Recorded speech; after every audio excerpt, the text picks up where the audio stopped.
Hi, I'm Emma Robinson and I'm a senior tax accountant at Randall Payne.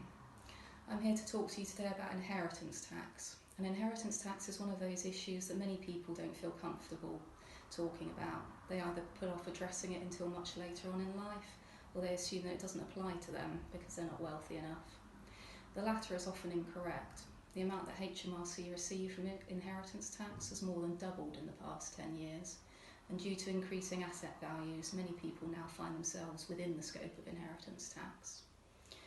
It can also be quite a complex area. A recent survey by HMRC revealed that while 80% of people questioned had made gifts during lifetime, only 45% of those people knew what their inheritance tax implications of doing so were. So, each individual is entitled to an inheritance tax-free amount of £325,000 to offset against their estate on death. And this allowance hasn't increased since 2009. If you're married and on the first death all of the assets pass from first spouse to surviving spouse, then the unused percentage of the first spouse's allowance passes to the second spouse on second death.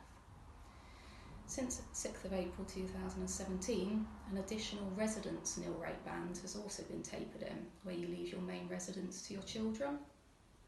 This additional allowance will have increased to £175,000 by April 2020. And again, if you're married, the percentage of unused allowance on the first death can be transferred and utilised at the second death. This effectively means that a married couple can potentially leave up to £1 million worth of assets to the next generation without incurring an inheritance tax charge. Anything over and above that, though, is subject to inheritance tax at an eye-watering 40%.